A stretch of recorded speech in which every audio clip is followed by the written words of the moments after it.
참 시간이 빠릅니다. 내일이면 이제 9월입니다. 9월. 오늘이 8월의 마지막 날인데요. 또 오늘 우리가 예배하면서 하나님 앞에 큰 은혜를 누리시기를 간절히 축복합니다. 여러분, 모서리가 뭡니까? 모서리 아시죠? 한 방향을 향해서 뻗어나가는 벽들이 한 지점에서 만나가지고 만들어지는 것, 이게 모서리라고 하죠. 이 모서리가 없다, 건물이 이루어질 수 있을까요? 만들어질 수가 없습니다. 건물 또한 완성될 수가 없어요. 그래서 모서리는 완성을 위한 만남의 자리라고도 보셔도 무방합니다. 오늘날 이 사람들은요, 그리고 세상들은 세 가지를 잃어버리고 산다고 어떤 목사님이 그 칼럼에서 쓰셨더라고요. 첫 번째는 하나님이요, 두 번째는 이웃이요, 세 번째는 자신을 잃어버린 채 오늘 사람들은 살아가고 있다, 이렇게 이야기를 합니다. 즉, 하나님과 만나는 모서리가 없고요, 이웃과 만나는 모서리가 없다는 것을 의미하는 겁니다. 그리고 자신 또한 견고하지 못해가지고 그 만남의 자리까지 나가야 할 그 벽이 허물어지고 있다는 말이거든요. 그러니까 모든 사람들이 그렇다는 말이 아닙니다. 그러니까 이 세상을 이끌어가는 커다란 조류와 그 흐름이 그렇다는 얘기입니다. 그리고 사람들을 움직이는 힘의 방향이 바로 그렇게 지금 흘러가고 있다라고 하는 것을 이야기해주고 있습니다. 세상 곳곳에서 벌어지고 있는 거짓이나 불의나 전쟁이나 살인이나 음란이나 방탕이나 학대, 소외, 그리고 차별, 억압, 이러한 현장들을 가만히 들여다보십시오. 그곳에는 하나님을 두려워하는 것이 없습니다. 오로지 자기네들만 있는 것이죠. 즉, 하나님과 만나는 모서리가 없어요. 만남이 없다는 것입니다. 즉, 하나님과 그만큼 단절된 모습으로 살아가고 있다라고 하는 것을 우리는 이 시대를 바라보면서 우리가 함께 느끼고 우리가 항상 경계심을 가져야 되는 겁니다. 그리고 그러한 세상의 힘과 흐름이라고 하는 것은 말입니다, 사람들을 하나님과 끊어지게 하고 사랑해야 할 이웃과의 관계도 단절시키고 있다는 겁니다. 그리고 마침내는 자기 자신마저 파괴를 시킨다는 것이죠. 이렇게 생각해보고 여러분들이 사회면이나 시사면이나 신문을 보시거나 아니면은 TV 뉴스를 보시면은 이게 무슨 뜻인지를 어느 정도는 이해를 하실 것 같습니다. 오늘 말씀은 하나님과의 관계를 잘 맺어왔던 한 왕이 하나님으로부터 멀어지면서 하나님을 찾지 않고 오히려 다른 길을 찾으면서 결국에는 하나님과 불화하고 자기 자신이 죽는 순간까지도 하나님과 화해하지 못하는 불행한 인생의 결말을 보여주고 있습니다. 그 주인공은 유다왕 아사라는 인물입니다. 남유다의 세 번째 왕입니다. 하나님 보시기에 선을 행했던 왕입니다. 정의를 행했던 왕입니다. 백성들로 하여금 하나님만을 섬길 수 있도록 온갖 노력을 기울였던 왕이 바로 이 아사입니다. 그래서 역대하 14장 6절에 보면 여호와께서 아사에게 평안을 주셨으므로 그 땅이 평안하여 여러 해 싸움이 없은지라, 이렇게 말씀하고 있습니다. 하나님과의 관계를 충실하게 맺은 결과 하나님께로부터 얻은 결과죠. 축복의 결과라는 것입니다. 아사는 이렇게 태평성대를 누리면서도 게으르지 않았습니다. 자기의 지도력을 가지고 발휘해서 성읍을 더 건축을 하고 성곽을 세우고 망대를 세우고 성문을 견고하게 해가지고 더욱더 태평성대를 이룰 때에 그 나라를 튼튼하게 만들었던 왕입니다. 그리고 이 아사는요, 이 나라의 위기가 찾아올 때에도 군사력과 그런 자기가 공들여 세운 그런 군사력을 의지하지 않았습니다. 역대하 14장 11절에 보면 그 아사의 기도가 나오는데 한번 잘 들어보시기 바랍니다.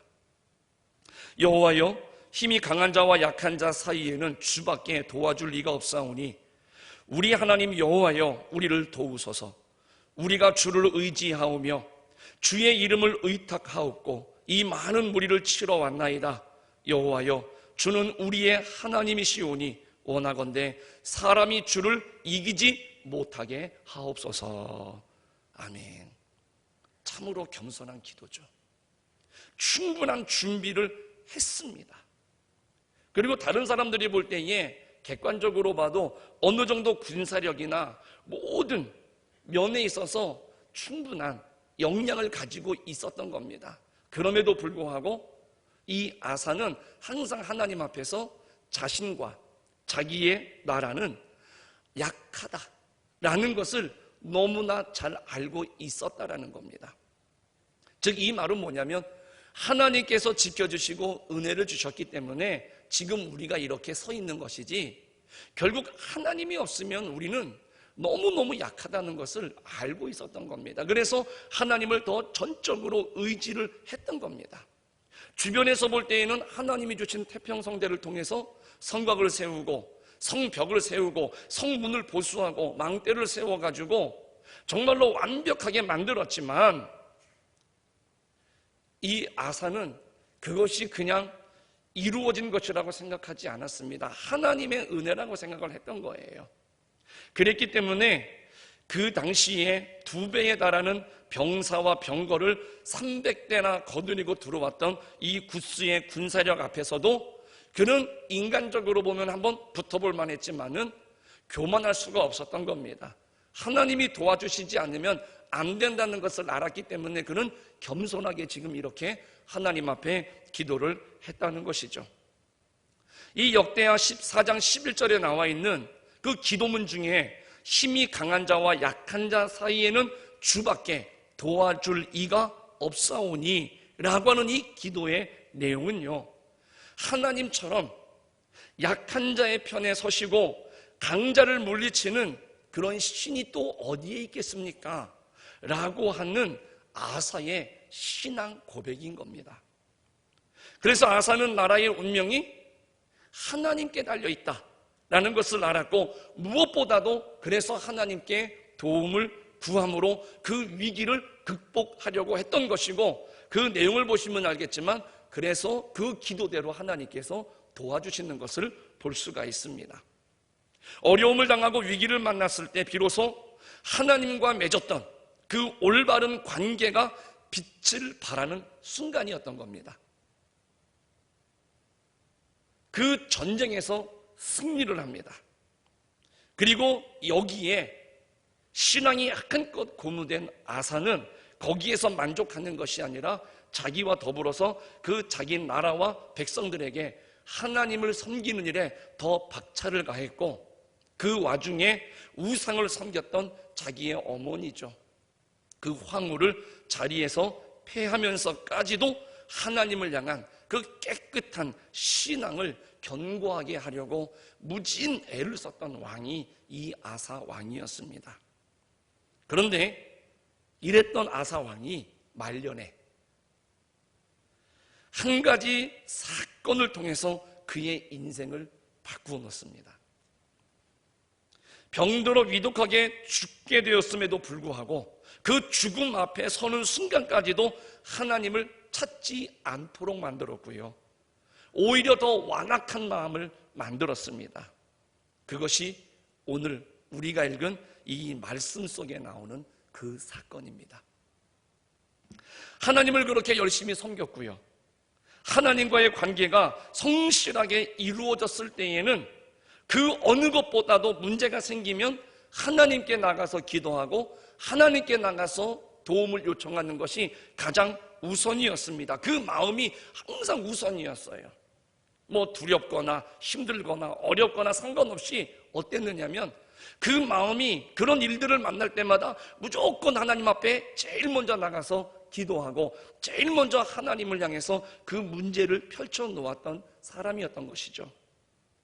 그런데 오늘 본문에 보니까 이 아사 왕은 기존에 해왔던 방법과는 전혀 다른 방법을 구합니다. 바로 뭐냐? 그 북쪽에 있었던 아람 왕과 동맹을 맺고 자기의 나라를 그 위기에서 구하고자 했다는 것이죠. 이때 이 아사 왕이 느꼈던 위기는 뭐냐면 그 북쪽 이스라엘이 이 바아사 왕 때인데요, 이 성을 국경 근처에 성을 건축하면서 이 남유다를 위협하기를 시작했던 겁니다. 그런데 그 전까지는 이 아사는 항상 하나님 우선주의로 살았는데 이 사건을 계기로 해가지고 하나님이 아닌 그 더 북쪽에 있었던 그 아람 나라를, 그 아람 왕을 자기의 동맹으로 삼아서 그 위기를 넘어가 보려고 했다라는 것이죠. 바로 그 방법은 2절, 오늘 우리가 읽은 2절 말씀인 겁니다. 여호와의 전 곳간과 왕국 곳간의 은금을 내어다가 아람 왕에게 다 보내준 겁니다. 그리고 그 대가로 뭘 요청하느냐? 그 뒤에서 우리를 쳐들어오려고 하는 저 북이스라엘을 공격해 다오. 그래서 북이스라엘을 가운데 놓고 위에서 아래서 협공을 해가지고 물리치고 그 위기를 넘기자라고 하는 것이 오늘 이 아사가 생각해낸 방법이었던 겁니다. 세상적으로 보면 어떻습니까? 굉장히 지혜로운 전략입니다. 자국의 피해는 최소화하면서 다른 나라를 이용해가지고 적을 쫓아내고 자기의 영토도 넓히는 거, 굉장히 지혜롭죠. 그래서 오늘 6절에 보니까 아사가 이 기회를 이용해가지고 건축 자재도 실질적으로 얻었고요, 그리고 게바와 미스바라는 전략적인 유충지도 얻게 되었습니다. 이렇게 생각해 본다라고 한다면 백성들이 볼 때 이 왕은 굉장히 똑똑하고 지도력이 있고 능력 있는 왕으로 평가를 받을 수가 있음에 충분하지요. 그러나 하나님은 그 지혜로운 전략보다는 그의 마음의 중심을 먼저 보셨다라는 겁니다. 방법이 문제가 아닙니다. 근본적으로 품은 그 마음이 문제였다는 겁니다. 오늘 9절 말씀은요, 하나님께서 선견자죠, 하나님의 입술을 통해서 아사 왕에게 주는 말씀인 겁니다. 여호와의 눈은 온 땅을 두루 감찰하사 전심으로 자기에게 향하는 자들을 위하여 능력을 베푸시나니 말씀합니다. 이 전심으로 자기에게 향하는 자들을 위하여, 이 뜻이 무엇이겠습니까? 이거는 아사의 마음이 전심으로 하나님을 향하고 있지 않다라고 하는 것을 꼭 집어서 이야기하는 겁니다. 그렇기 때문에 먼저 하나님께 구하지 않았고 아람을 의지하고 그 이방 나라의 힘과 군사력을 의존했다라는 것을 지적하는 겁니다. 아사의 마음이 하나님으로부터 벗어나 전심으로 하나님을 구하지 않았다. 이것은요, 그 아사 왕이 선견자 하나니에게 취한 그 부당한 처사에서도 발견할 수가 있다라는 것이죠. 결국 하나님을 명령을 따라서 이 선견자 하나니가 이 아사 왕에게 했던 말은 뭡니까? 하나님을 의지하지 않고 아람 왕을 의지했기 때문에 아람 군대가 당신의 손에서 떠나게 될 것입니다. 그리고 이후에는 전쟁이 있을 것입니다 라고 경고를 했던 것이죠. 그는 선견자 하나니의 말이 아니라 하나님께서 그 선견자 하나니를 통해서 아사 왕에게 가서 전달하라고 하는 그런 명령의 말씀이었거든요. 그런데 그 말씀을 들으면서 어땠습니까? 듣는 순간에 굉장히 하나니를 향해서 이 아사 왕이 분노를 표출합니다. 그것도 못 견뎌가지고 옥에 가두고 그리고 백성들을 학대까지 했다라고 오늘 10절 말씀에 보면은 기록이 되어 있습니다.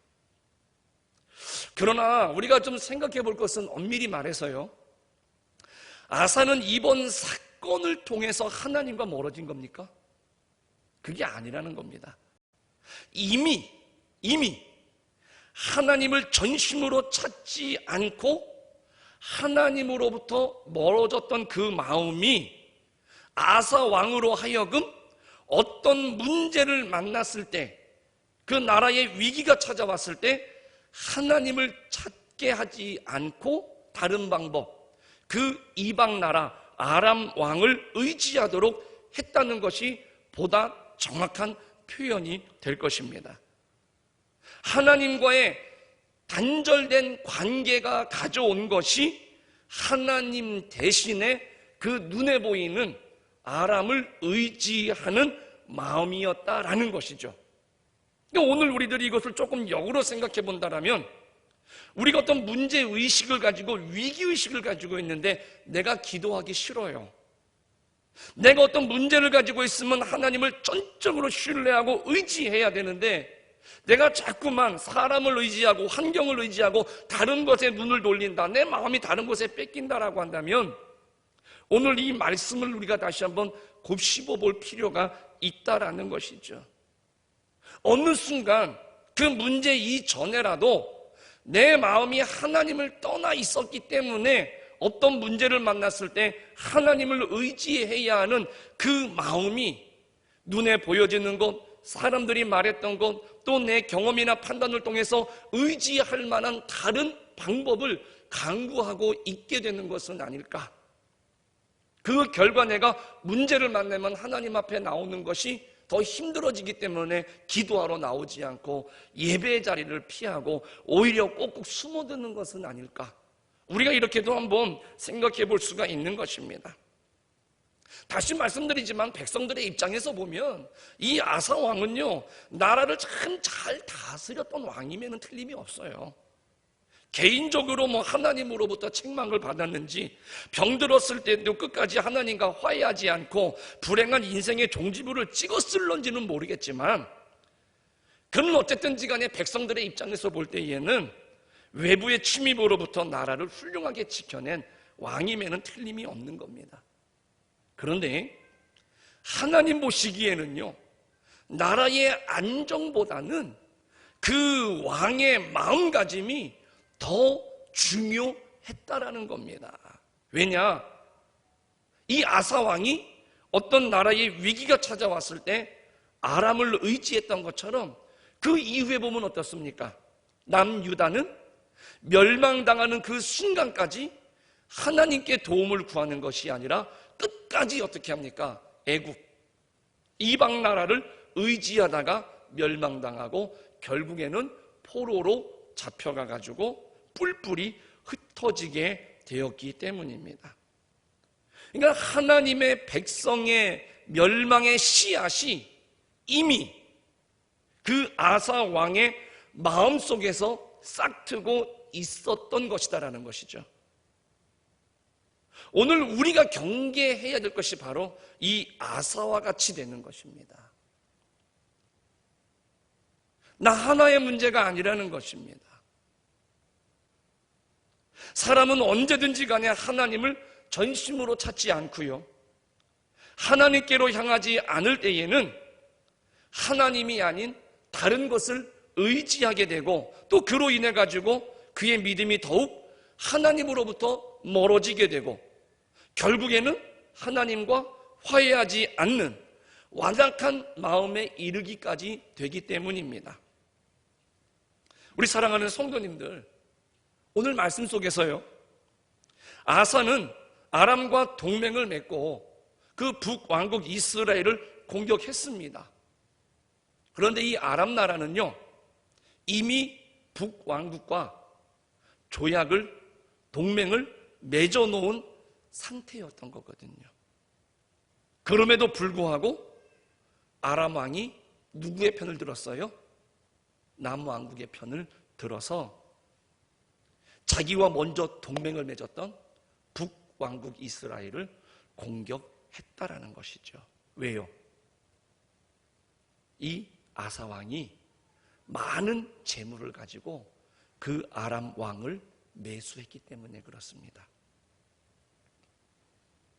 오늘 이 아람 왕의 모습은 오늘날 세상 속에서 일어나는 수많은 배신과 전쟁의 역사를 잘 설명해 주는 겁니다. 그러니까 오늘 우리들이 하나님을 경외해야 되는 이유가 여기 있는 겁니다.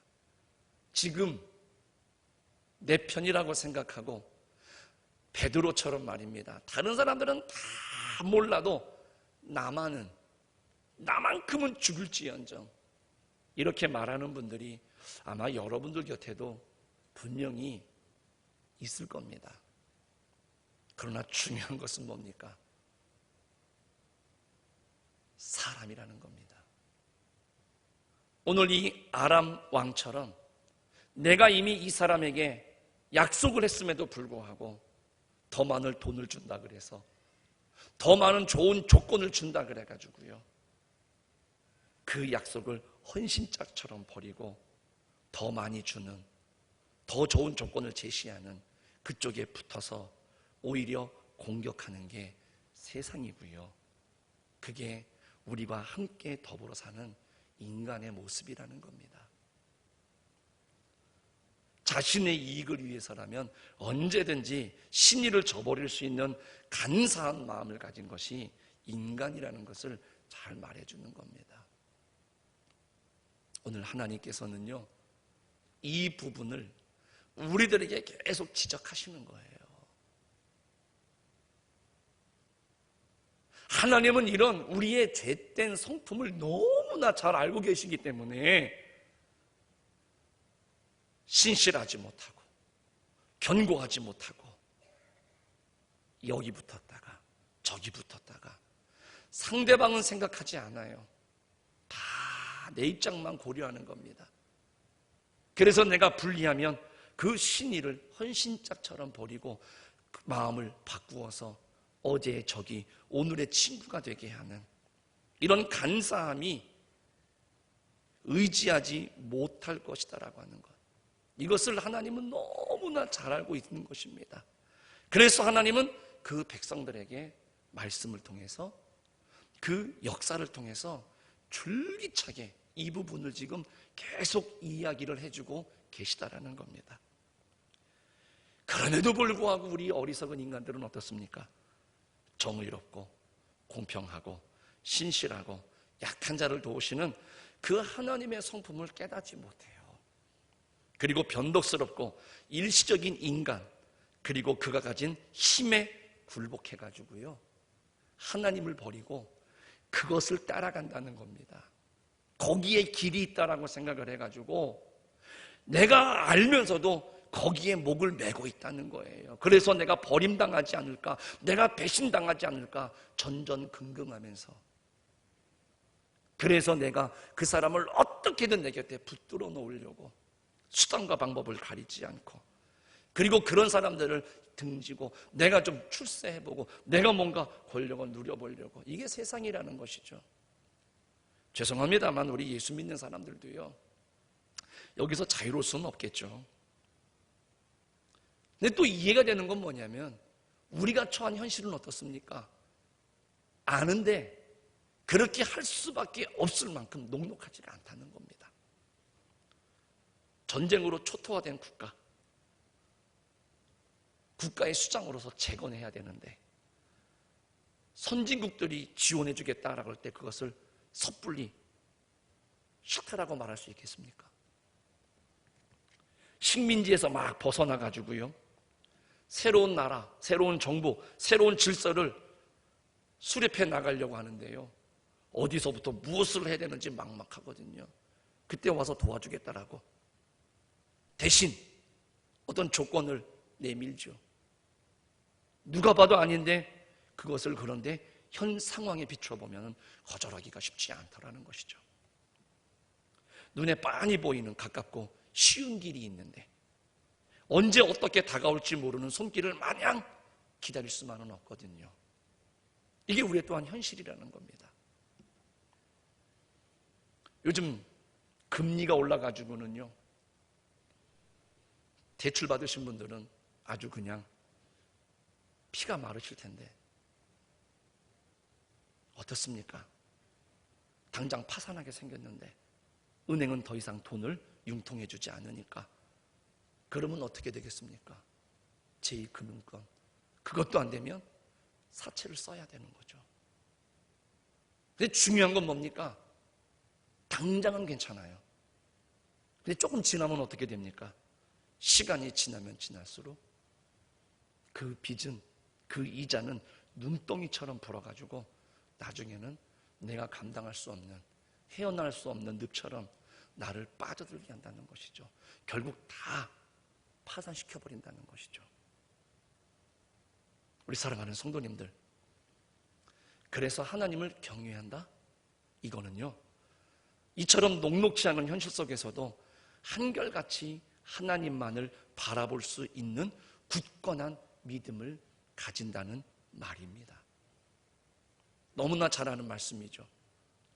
그런 믿음을 가지기 위해서는요, 확실히 우리 하나님께서 살아계시다 라는 이 확실한 믿음을 가지시기를 축원합니다. 두 번째는 뭐냐면 하나님이 어떠한 분이시라는 확고한 지식이 바탕이 있어야 된다는 겁니다. 그리고 오래 참음과 인내가 요구된다는 것입니다. 당장 눈에 보이는 썩은 동아줄을 붙잡는 것이 아니라 좀 더 오래 기다려서 튼튼한 동아줄을 붙잡을 수 있는 인내와 어떤 견딤이 필요로 하다는 것이죠. 이게 하나님을 경외하는 것입니다. 그리고 마지막으로 보면 인생이 다하는 그 순간까지요, 하나님만을 의지하면서 자신을 끊임없이 낮추는 자기 희생, 그리고 자기 헌신이 필요로 하다는 거예요. 지금 우리들의 이런 모든 상황들 속에서 아사왕과 같은 그런 절체절명의 위기가 오늘 내 앞에 놓여 있고, 또 우리들 하루하루의 삶 속에서 우리가 예상하지도 못했던 그런 어려움들이 내 삶의 현장에 나타난다 할지라도요, 그런 상황 가운데에서도 하나님 경외하기를 배운다라고 한다면, 오늘 이사야 선지자에게 말씀하셨던 것처럼 아무것도 없는 흑암 가운데에서도 밝은 빛을 얻을 수 있는 것이고요, 고통 가운데에서도 누울 수 있는 평강을 얻게 될 것이다 라는 것입니다. 우리 사랑하는 성도님들, 오늘 우리들의 마음이 중요한 겁니다. 우리는 자꾸만 어떤 신앙생활을 하면 다른 사람들을 탓합니다. 어떤 문제가 벌어지면 그 문제의 요소가, 원인이 누구에게 있느냐, 이것을 따지는 겁니다. 그 잘잘못을 따지는 겁니다. 그리고 내가 어떤 문제가 생기면은요, 다 누구의 탓을 하는 거예요. 그리고 다른 방법을 구하려고 합니다. 그러나 성경은 그렇게 말하지 않습니다. 우리의 마음이 그럴 때일수록 항상 하나님을 향해야 된다라고 말하는 겁니다.